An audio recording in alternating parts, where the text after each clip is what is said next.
ঈদের মতো ইবাদতকে ঘিরে যে অনুষ্ঠান করছে সেখানে সমকামিতা বা ট্রান্সজেন্ডার মতবাদ মানুষগুলোকে নাটকের নাম দিয়া তাদের মধ্যে ওই ইবাদতের মৌসুমে সিজনে তাদের মধ্যে ইসলাম বিরোধী বীজ ঢুকায় দেওয়া হচ্ছে। নাটক সিনেমার নামে আমাদের দেশে অনেক অবৈধ বিষয়কে স্বাভাবিক করে ফেলা হয়েছে।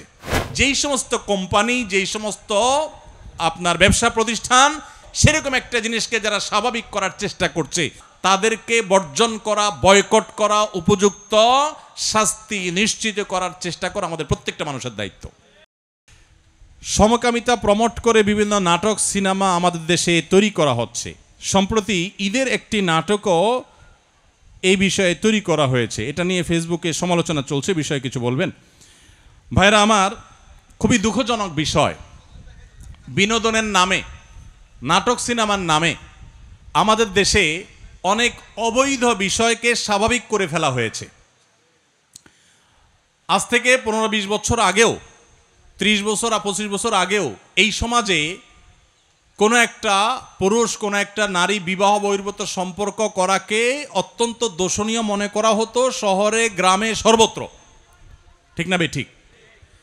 নাটক সিনেমার নামে, বিনোদনের নামে যেগুলো দেখে আপনারা হাসি পান, আনন্দ পাওয়ার চেষ্টা করেন, বিনোদন পাওয়ার চেষ্টা করেন, সময় কাটাবার চেষ্টা করেন, এগুলোর নাম দিয়ে, এগুলোর মোড়ক দিয়ে এই তথাকথিত বয়ফ্রেন্ড গার্লফ্রেন্ড কালচারকে প্রমোট এবং প্রতিষ্ঠা করা হয়েছে এই সমাজে।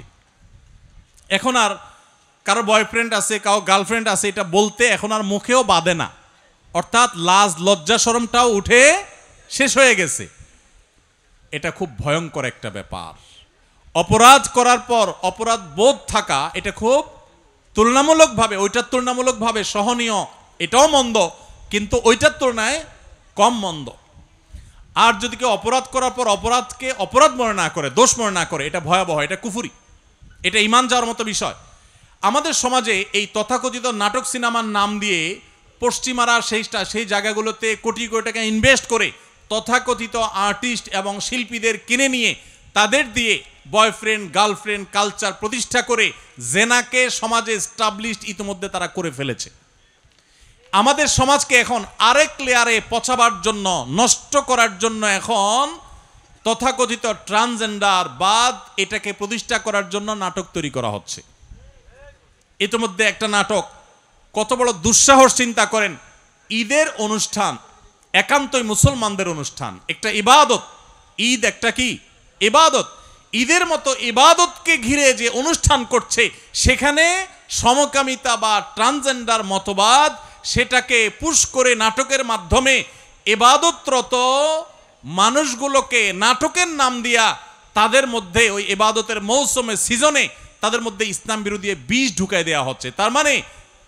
তার মানে হলো যে আমাদের সম্পদ, আমাদের সোসাইটি, আমাদের ঈদ মানে মুসলমানদের আবহ, এইটাকে ব্যবহার করে সেখানে তারা মুসলমানদের বিরুদ্ধে বিষ এবং ক্ষতিকর জিনিস তারা ঢুকিয়ে দিচ্ছে।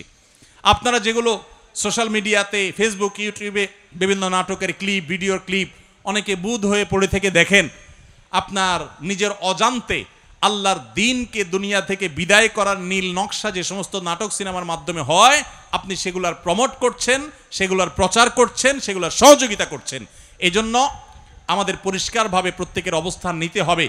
যেই সমস্ত কোম্পানি, যেই সমস্ত আপনার ব্যবসা প্রতিষ্ঠান এই সমস্ত ট্রান্সজেন্ডার মতবাদ, এই সমস্ত সমকামিতা, যেটা আমাদের রাষ্ট্রের আইনেও 2 বছর কারাদণ্ড বলা আছে, এরকম একটা রাষ্ট্রের আইন বিরোধী এবং বাংলাদেশের হিন্দু, মুসলিম, খ্রিস্টান, বৌদ্ধ সকল ধর্মের মানুষের সর্বসম্মতিক্রমে সকল ধর্মমতে যেটা অন্যায়, অপরাধ এবং পাপের কাজ, রাষ্ট্রীয় আইনে যেটা অবৈধ, সেরকম একটা জিনিসকে যারা স্বাভাবিক করার চেষ্টা করছে, তারা হোক বিশ্ববিদ্যালয়, হোক তারা ব্যাংক, হোক তারা মোবাইল ব্যাংকিং কোম্পানি, হোক তারা অন্য কোনো প্রতিষ্ঠান, হোক তারা যেই কোনো প্রতিষ্ঠান, তাদেরকে বর্জন করা, বয়কট করা, উপযুক্ত শাস্তি নিশ্চিত করার চেষ্টা করা আমাদের প্রত্যেকটা মানুষের দায়িত্ব।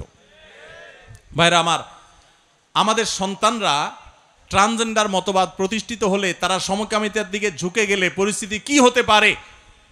আমেরিকার মতো দেশের অভিভাবকরা রাস্তায় নেমে এসেছে, কারণ গোটা সমাজের সিস্টেমটা ভেঙে ফেলা হয়েছে। আপনারা অনেকে বলতে পারেন এটা করে তাদের লাভটা কি? কোরআন খুলে দেখেন, কোরআন এমন এক অলৌকিক মহাগ্রন্থ, 5000 বছর পরে কি হবে কোরআন বলে গেছে, ইঙ্গিত দিয়ে গেছে। আল্লাহ সুবহানাহু ওয়া তাআলা বলেছেন ফালা ইউগাইয়িরুন্না খালকাল্লাহ, শয়তানের অন্যতম একটা কাজ হবে মানুষের সৃষ্টির মধ্যে পরিবর্তন সাধন করে সেখানে পুরো সিস্টেমটাকে আপনার ভেঙে চুরে একাকার করে দেওয়া। নারী পুরুষের কোনো ভেদাভেদ তারা রাখতে চায় না। আপনারা জানেন বাংলাদেশে এখন অনেক ফরম তৈরি হচ্ছে, ছেলে মেয়ে পরিচয় রাখতে চায় না। শুরুতে শুরু হয়েছে ছেলে মেয়ে, আবার ট্রান্সজেন্ডার, একটা হলো তৃতীয় লিঙ্গ যেটাকে বলেন আপনারা, অর্থাৎ হিজড়া। সেটা তো একটা জিনিস, সৃষ্টিগত ব্যাপার, ওইটার ব্যাপারে তো কোনো ভিন্নমত নাই। তারা তো আল্লাহ সৃষ্টি, ওইরকমই তারা থাকবে, অথবা তাদের ট্রিটমেন্ট করে একটা পর্যায়ে তাদেরকে আনা যাবে, তাদের অধিকার সুসংরক্ষিত সাংবিধানিকভাবেও ধর্মীয়ভাবেও। কিন্তু তথাকথিত ট্রান্সজেন্ডার এবং এই ট্রান্সজেন্ডারের উপরে ভর করে সমকামিতা সমাজে প্রতিষ্ঠা করার যে অপচেষ্টা, এইটার বিরুদ্ধে খোদ আমেরিকাতে অভিভাবকরা রাস্তায় নেমেছে। রাশিয়ার মতো দেশ, চায়নার মতো দেশ, তারা বলে দিয়েছে এটা সন্ত্রাসবাদ, অ্যাগ্রেসিভলি তারা এটা ঢুকাচ্ছে। অনেক গার্মেন্টস প্রতিষ্ঠানকে, মালিকদেরকে বাধ্য করা হচ্ছে আপনি সমকামিতাকে সমর্থন করেন কিনা, তাহলে আপনাকে ফান্ড দেয়া হবে, আর না হলে দেয়া হবে না। তারা নারী পুরুষের পরিচয়কে একাকার করে দিয়ে এখানে যে বিশৃঙ্খল পরিস্থিতি তৈরি করতে চায়, আল্লাহ বলেছেন এটা শয়তানের এজেন্ডা। ফালা ইউগাইয়িরুন্না খালকাল্লাহ, আল্লাহর সৃষ্টি নারী এবং পুরুষ, এগুলোর মধ্যে পরিবর্তন সাধন করে এগুলোকে মেসাকার করে একাকার করে বিশৃঙ্খল করে ফেলা, এটা শয়তানি এজেন্ডা যেটা বাস্তবায়ন করছে। অতএব ঈদের অনুষ্ঠানে বা যে অনুষ্ঠানেই হোক, নাটকের নামে, সিনেমার নামে আপনারা একটার পর একটা অবৈধ জিনিসকে সমাজে স্বাভাবিক করে ফেলবেন। এখন আবার সমকামিতাকে স্বাভাবিক করার এজেন্ডা নিয়ে নামছেন।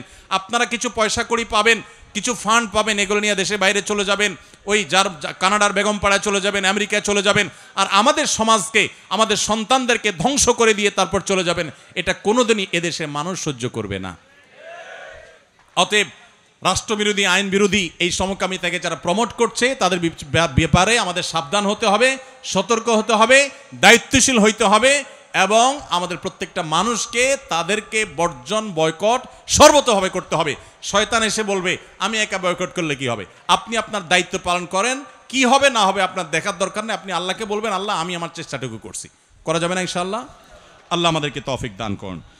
ভাইরা, আমার শেষ প্রশ্নের উত্তর দেই আমি, কারণ আমাদের হাতে আর সময় নাই।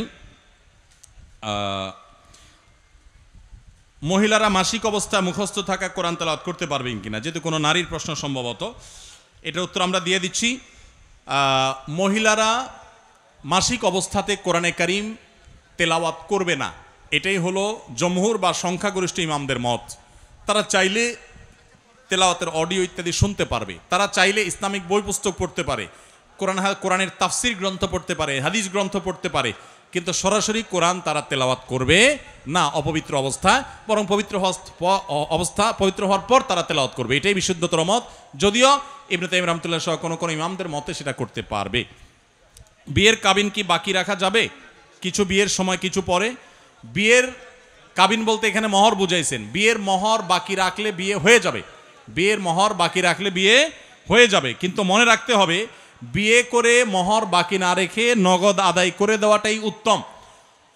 ফাতেমা রাদিয়াল্লাহু তাআলা আনহার বিয়ের সময় আলী রাদিয়াল্লাহু তাআলার উপরে যে বিয়ের মহর ধার্য করা হয়েছে, ফাতেমা রাদিয়াল্লাহু তাআলা আনহা নিজে প্রিয় নবী সাল্লাল্লাহু আলাইহি ওয়াসাল্লামকে তার বাবাকে বলেছেন আমার বিয়ের মহর যেন আগে পরিশোধ করে দেওয়া হয়, সেটা আগেই পরিশোধ করে দেওয়া হয়েছে। আমাদের সমাজে মেয়েদের বিয়ের মহর পরিশোধ টাইম মতো তো করা হয়ই না, বরং পারলে আমাদের মা বোনদের উপরে এক রকমের জুলুম চাপিয়ে দেওয়া হয়। জুলুম কি চাপিয়ে দেওয়া হয়?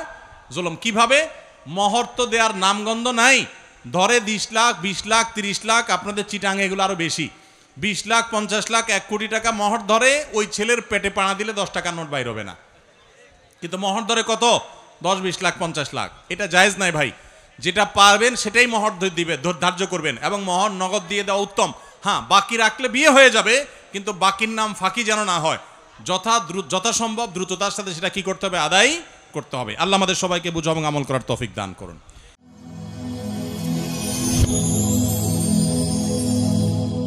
Rose TV 24. Enjoy by listening to the Holy Quran.